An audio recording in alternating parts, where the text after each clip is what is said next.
Bonsoir mes amis, je vous fais une petite capsule depuis Zagreb.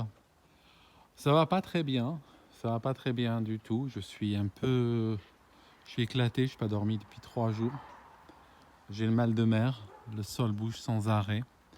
Nous avons eu 88 séismes de différentes magnitudes sur ces 62 dernières heures. Vous savez, quand j'ai diffusé ma dernière vidéo, je vous avais dit que le matin, je m'étais réveillé sur quelqu'un qui gueulait au tremblement de terre. Et 3 ou 4 heures après avoir fait passer la vidéo, je crois que je l'avais enregistrée à 8 heures ou 7 heures, je ne sais plus. En tout cas, à midi, il y a eu un tremblement de terre de 6,4. Alors 6,4, c'est pour vous dire que la veille, on a été réveillé, on a été effrayé par un tremblement de terre de niveau 5 sur l'échelle de Richter. Euh, on a eu un 6,4. Alors 6,4, tu as l'impression que la maison va te tomber dessus.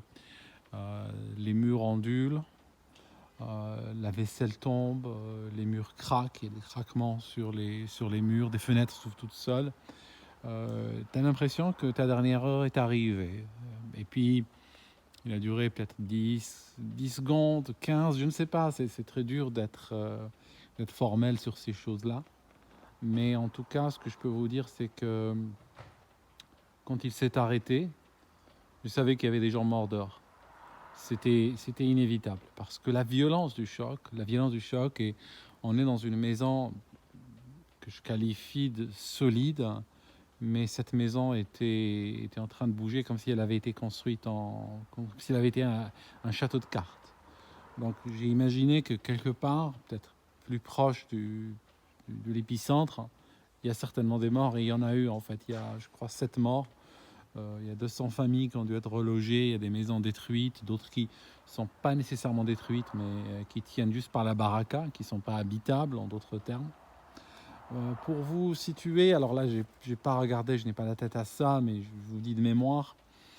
Euh, pour vous donner une idée que le tremblement de terre de niveau 5 nous a réveillés avec beaucoup de frayeur le matin, d'accord, la veille du 6,4. L'échelle de Richter n'est pas une échelle linéaire. Quand vous avez une échelle linéaire, quand je dis 5 puis je dis 6 sur une échelle linéaire, la différence est 20%. Sur une échelle linéaire, bien sûr. Tu rajoutes 20% à 5, tu as 6. Donc 6 est 20% plus puissant que 5. L'échelle de Richter n'est pas une échelle linéaire. C'est une échelle logarithmique. Alors l'échelle logarithmique, c'est une échelle qui multiplie quand on passe d'une unité à l'autre. Ok ? Alors, pour vous dire, de mémoire, bien sûr, confirmez cela, s'il vous plaît. L'échelle logarithmique de Richter est une échelle logarithmique à base de 30. Ça veut dire quoi? Ça signifie quand on passe d'un séisme de niveau 5 à un séisme de niveau 6 sur cette échelle, il y a 30 fois plus d'énergie. Donc le séisme est 30 fois plus violent. Donc pour vous dire qu'on a été réveillé par un 5,2 qu'on avait trouvé déjà effrayant, le lendemain à midi, on a eu 6,4. Donc ça signifie qu'on a eu probablement 30 ou 40 fois plus d'énergie délivrée pendant les mêmes secondes. Donc ça vous donne une idée de ce que ça donne. Donc là, la Terre bouge. Pendant que je vous parle, là, je ne la sens pas. Mais ça fait bien 2 heures que je sens bouger comme si c'était, avait des, comme si c'était, je ne sais pas moi, comme s'il y avait des sortes de bêtes dans le sous-sol, furtives, qui passent très rapidement comme ça. On sent la secousse, puis après il n'y a rien, puis après 1 minute plus tard ça reprend. Et bien sûr, je confirme cela avec, je suis sur Twitter un centre sismique qui tweet sans arrêt automatiquement. Donc je regarde, puis je vois que sur Twitter, c'était 1.7, 2.2, 2.3, 2.4. Oh, cette fois-ci c'était 4. Et ça bouge sans arrêt. Voilà. Donc on va vers la centaine de répliques, et ça ne baisse pas nécessairement. Parce que ça baisse, ça augmente, ça fait du yo-yo. Et j'ai le mal de mer, je vous assure, j'ai le mal de mer. Réellement, hein, c'est pas façon de parler. J'ai réellement la nausée de tous les mouvements du sol. Mon oreille interne n'arrive plus à s'adapter, n'arrive plus à trouver une référence stable. Et c'est probablement un mécanisme similaire de ce qu'on aurait dans un bateau. Donc, Donc voilà, là la nuit est tombée, faut que je dorme, je suis éclaté, je suis peut-être pas cohérent dans mes propos, je ne sais pas, mais je sens que je suis très atteint dans mes capacités ou mes facultés mentales. Je suis diminué, pour utiliser le mot correct.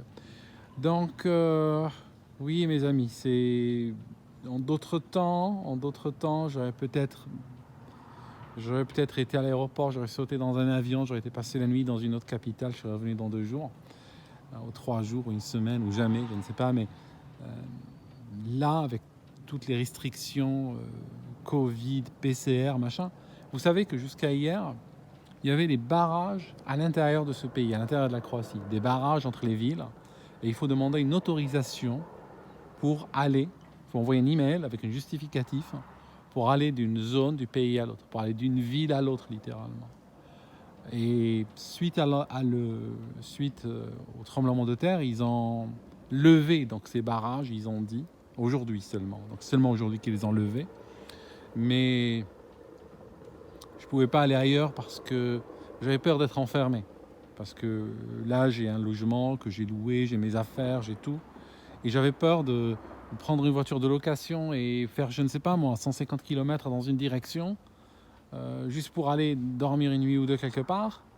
Et puis après, ils auraient remis ces barrages et j'aurais peut-être pas pu revenir. Donc vous voyez, avec ces restrictions, à l'intérieur même du même pays, il y a des restrictions et des barrages, qui l'eût cru.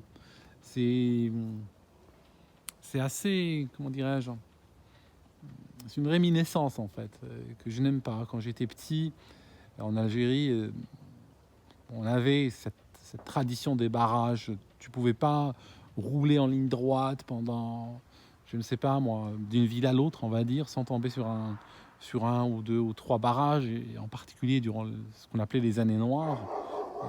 Tu pouvais tomber sur des dizaines enfin, pas des dizaines, mais tu pouvais faire, je ne sais pas moi, Oran-Alger, et tu pouvais tomber sur peut-être 4, 5, 6 barrages en fait.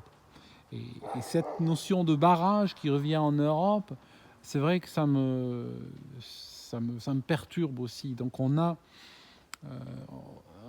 cette situation, cette crise sanitaire, ou comment chacun veut l'appeler, mais vous rajoutez par-dessus un tremblement de terre et tout. Les chiens sont très tiers-mondisés ici, entre nous. Hein. Ils aboient comme ça, des fois tout seuls, et ils sont très agressifs envers les gens qui passent. Donc tu as des chiens qui mettent la tête entre les barreaux, qui commencent à aboyer sur les passants. Tout à l'heure, je passais avec ma fille, elle a eu peur. Je comprends pas des chiens aussi belliqueux comme ça, gratuitement, envers des humains. J'aime pas trop, je suis pas très... Je sais qu'en France, il y a beaucoup d'amis des chiens, donc je vais pas dire...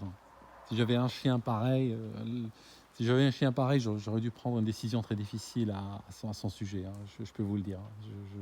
Je peux pas accepter des chiens agressifs et bêtes comme ça. Si on peut pas garder des chiens, on les garde pas, quoi. C'est tout. Enfin, je suis pas venu parler des chiens aujourd'hui. Enfin, je sais plus, mes amis. Quelle heure? Il est 8h. Enfin, il est pas 8h. Ça fait 8 minutes que je parle, n'est-ce pas? Bien 9 minutes. J'ai pris ça pour l'heure, en fait. C'est le time code de la vidéo. Je croyais que c'était l'heure. Enfin. Ouais, mes amis, c'est chier, hein, comme disait Jacques Lang. C'est chier complètement. Donc, je vais revenir à la maison, dormir sous le gros pilier. Et puis, en espérant qu'on sera là demain matin, quoi. J'ai connu un tremblement de terre en Algérie quand j'étais ado. Moins fort que ce que j'ai vu hier. Hein. Bien moins fort que ce que j'ai vu hier. Assez effrayant, mais moins fort. Et je me souviens que j'avais passé 15 jours dehors avec des amis. Enfin, on avait profité un petit peu. On était entre ados, donc vous comprenez.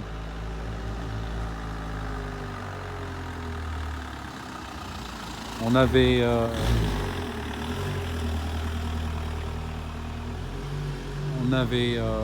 passé la nuit dans une cour d'école. Il y avait une cour d'école et j'avais posé un matelas au milieu, puis j'étais rejoint par d'autres. J'avais passé 15 jours pratiquement à dormir au milieu d'une cour d'école. J'avais senti sous mon corps, en dormant, quelques petites secousses. Mais franchement, c'était juste le lendemain. Et après, pendant 15 jours, j'ai rien vu, j'ai rien senti. Là, c'est tout le sol qui bouge sans arrêt. Enfin, pour vous dire que la prochaine fois, avant de voyager, je ferai une évaluation aussi des risques sismiques, volcaniques, naturels. Enfin, alors si tu enlèves les risques sismiques, les risques volcaniques, les risques de tsunami, les risques de je sais plus quoi, il te reste... ouais, je sais pas ce qu'il te reste. Hein. C'est ça le problème, hein. Je sais pas ce qu'il te reste. En tout cas, vous savez, je vais vous dire un truc et je vais vous laisser avec ça. D'après ma campagne, le tremblement de terre à Zagreb serait de ma faute. Et en fait, le raisonnement est le suivant, c'est que je lui avais dit que lorsque j'ai loué la maison, lorsque j'ai loué, enfin, on n'a pas une maison, mais on a un étage dans une maison, si vous voulez. J'avais visité quelques maisons et quand j'ai loué cette maison, j'ai factorisé dedans l'épaisseur du mur et des piliers parce que je m'étais rendu compte après être venu en Croatie qu'il y avait un risque sismique que j'évaluais assez faible à l'époque.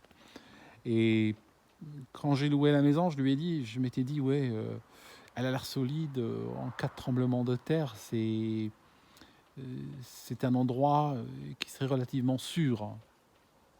Et puis voilà, elle m'a dit que c'est parce que que toute ma vie, je passe ma vie à faire ce genre de raisonnement que finalement j'attire Shkumun.